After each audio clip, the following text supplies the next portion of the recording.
Hi, and welcome to Module 12.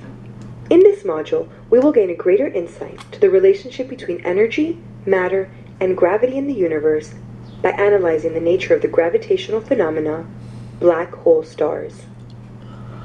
The first thing we want to know is that black holes are not black or holes. Black holes are the term for old, heavy stars that have collapsed so much that gravity cannot leave their surfaces or light, and therefore we cannot visually detect them, thus the term black. Black holes are the collapsed remains of old-age heavy stars.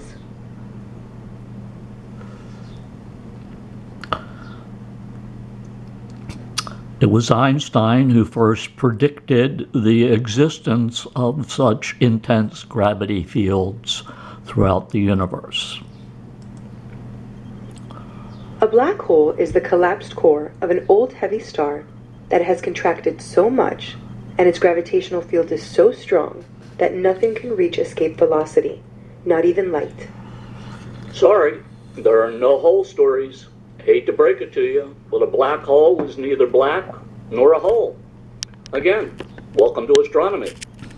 Yes, a black hole is neither a hole nor black. Again, welcome to astronomy. The black hole is simply the term for the collapsed core of an old heavy star with such a strong gravitational field that no form of electromagnetic radiation can leave this region of space. Understand, Einstein's work did not create a new physical universe any more than Newton's law of gravity changed the actual structure of the vacuum of space.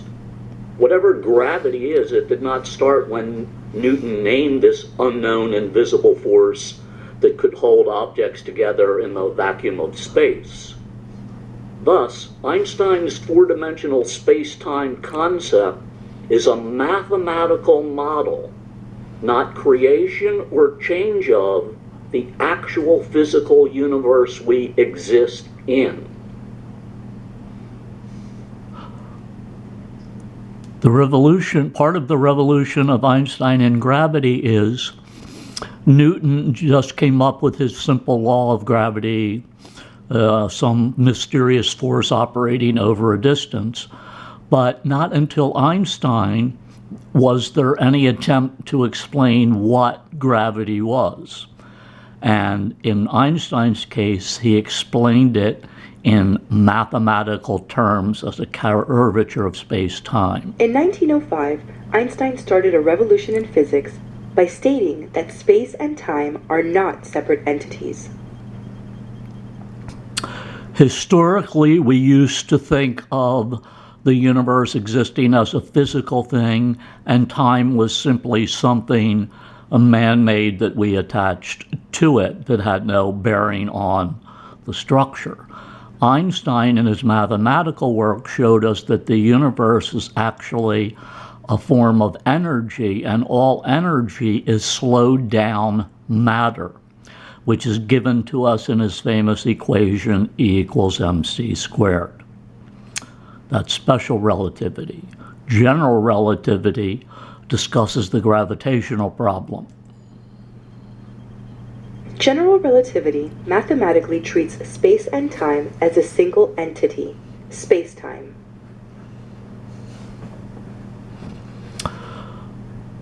So Einstein told everyone that if he was right, light should be subject to gravity, namely that as light entered a star with a huge magnetic field, the path of the light would change. Well, no one, Maxwell, Newton, Herschel, no one thought that radiation didn't travel in straight lines and was curved and it was affected by the mass of a body. But Einstein showed that the mass of a body bends the path of EM radiation, and therefore he is correct that more correct than Newton in what's happening in the universe. The warping of space by matter causes light to be deflected. So for thousands of years, we've actually been able to see the star that we think is in a straight line in item 2 because we can see it. We obviously can't see this star behind the sun because the light would hit the sun.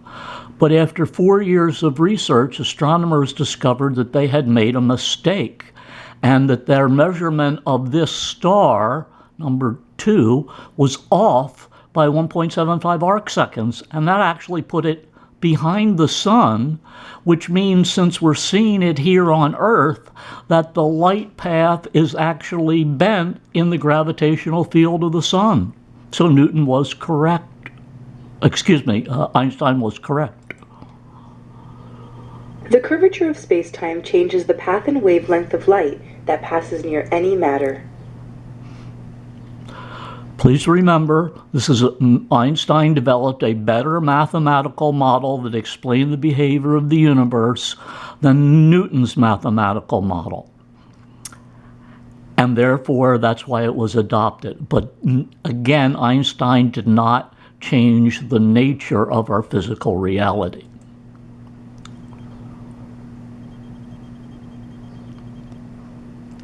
And again, Einstein's general relativity predicted the existence of massive regions of space that were huge gravitational fields. And he was correct. The black hole stars. As an object collapses, the density and strength of its surface gravity increases, and if an object collapses to zero radius, its density and gravity becomes infinite. This mathematical point is called a singularity. In describing black hole stars, there's the 3 points, the singularity, the Schwarzschild radius, and the event horizon. And so we're now looking at the terms that define what a black hole star is. Almost immediately, astronomer Karl Schwarzschild found a way to solve the equations to describe the gravitational field around a single, non-rotating, electrically neutral lump of matter. Since we had to create an all-new type of math to explain the universe, Schwarzschild was the first guy to take Einstein's equations and suggest what would a piece of matter look like in space. Later, Dr. Hawkins and Roy Kerr discovered used Einstein's equations to explain how charged rotating black hole stars occur. And Hawking made his fame by his ability to use Einstein theory to explain charged rotating black holes. Schwarzschild's solution shows that if matter is packed into a small enough volume, then space-time curves back on itself. Objects can still follow paths into the black hole, but no path leads out, so nothing can escape, not even light. Consequently, the inside of the black hole is totally beyond the view of an outside observer. So the singularity is the central point of the black hole. The event horizon is the edge, and the Schwarzschild radius is his calculation of what Einstein's equations tell him the size should be. A black hole forms when an object collapses to a small size, and the escape velocity becomes so great, light cannot escape. So here we see the 3 principles involved. There's a central point, there is a radius called the Schwarzschild radius for black holes, and there is an event horizon, the edge. Although Schwarzschild's work was highly mathematical, his conclusion is quite simple.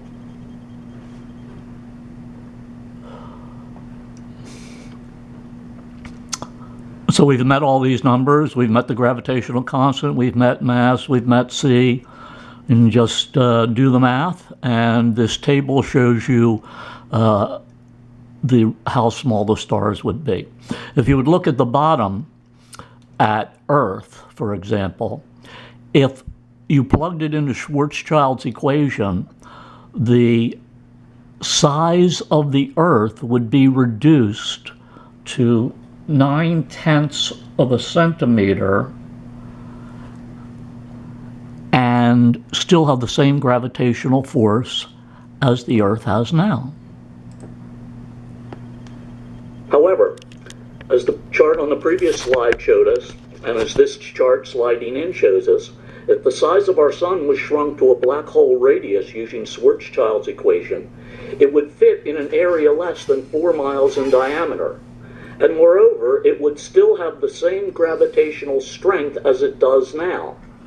Thus, if our sun was replaced by a one solar mass black hole, the orbits of the planets would not be changed at all. This is crazy talk. In areas of outer space, there are regions less than 4 miles in diameter where there is enough gravitational force to hold our entire solar system together. Now that is just crazy talk. Think about it. Let's start a discussion post about this.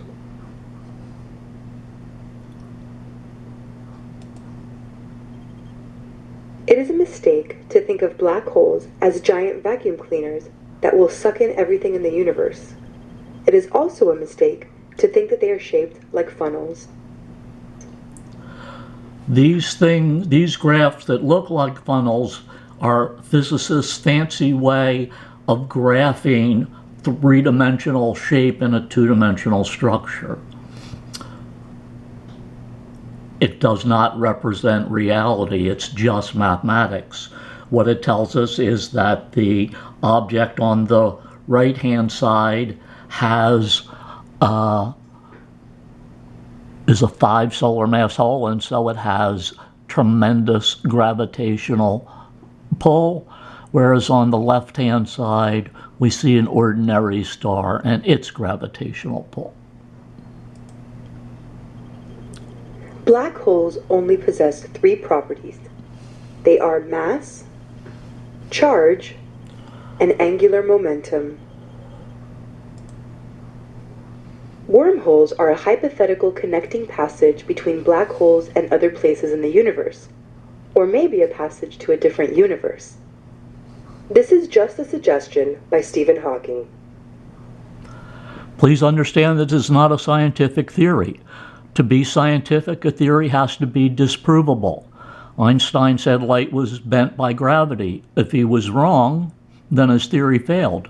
But we cannot ever enter a black hole, and so the assumption that you can go into a black hole and enter something called a wormhole and come out some other place in the universe is science fiction, not science reality. As matter is pulled toward a black hole, it swirls inward, forming an accretion disk.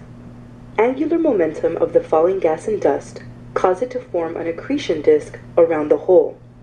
The image on the screen is an artist's drawing of an accretion disk. It is not an actual space photograph. A black hole alone is totally invisible because nothing can escape from the event horizon. But a black hole into which matter is flowing would be a source of X-rays outside of the event horizon. Why? Because as local matter is pulled into an accretion disk area, the temperatures rise to approximately 2 million degrees Kelvin, which is hot enough to radiate X-rays. X-rays emitted by the heated matter could escape if the X-rays were emitted before the matter crossed the event horizon. Remember, since black hole stars do not emit radiation, they're undetectable. But if a black hole star was part of a binary star system and was pulling matter away from its companion star, we might be able to find regions of X-rays, because as the matter is pulled towards the black hole star, the temperature heats up in the accretion disk, rising to many millions of degrees, producing X-rays. The first X-ray binary suspected of harboring a black hole was Cygnus X1, and the first X-ray emission object was discovered in Cygnus.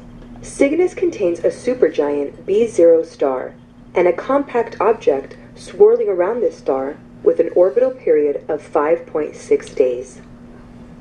Matter flows from the B0 star as a strong stellar wind, and some of that matter enters a hot accretion disk around the invisible compact object. Gases from the supergiant are captured into an accretion disk around a black hole. Again, so as the black hole star is pulling in matter, the matter outside of the black hole star raises to millions of degrees, and X-rays are detectable by the X-ray searching satellite we launched. Superstring is a new theory of physics that is intended to describe what happens inside the event horizon of a black hole. More specifically, superstring is a set of theories that hope to describe the nature of space-time and matter at a more fundamental level than is presently possible. At this point, 2020, superstring is still just a theory. They have not been able to make a single unified theory that encompasses Einstein and all the new discoveries. Black holes do not have magnetic fields because a magnetic field is radiated away in the form of gravitational waves during initial collapse of the star. Two additional ranges of black holes have been found. They are intermediate mass black holes and supermassive black holes. Notice the sizes. We've found black hole stars that have thousands of times to billions of times the mass of our sun. Billions of times the mass of our sun. In 1994, the Hubble telescope obtained evidence for a black hole at the very center of galaxy M87. In the nucleus of M87 is a tiny bright source of light. Spectra showed that nearby gas and stars are orbiting it very, very rapidly. They can only be held in place if the bright object contains some 3 billion solar masses. Given that its size is only slightly larger than our solar system, the source can only be a black hole.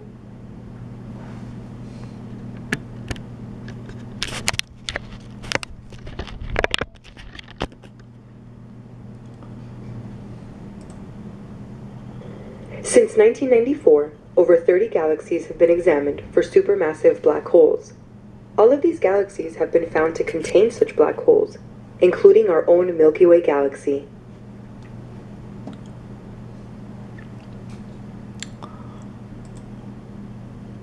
Here is an image of a black hole in the center of a galaxy. This is an actual deep space photograph of a real X-ray accretion disk. Note the area consumed by X-ray emitting matter forms an X-ray blob nearly 4,000 light years in diameter. So we see a bubble of X-ray gas around the black hole star that is nearly 4,000 light years across. Our solar system is less than a light day across. So in this module we learned about black holes, the concept of the singularity, the Schwarzschild radius, and the fact that Schwarzschild was the first guy to make a formula for black holes. We've looked at the wormhole theory and discussed superstring.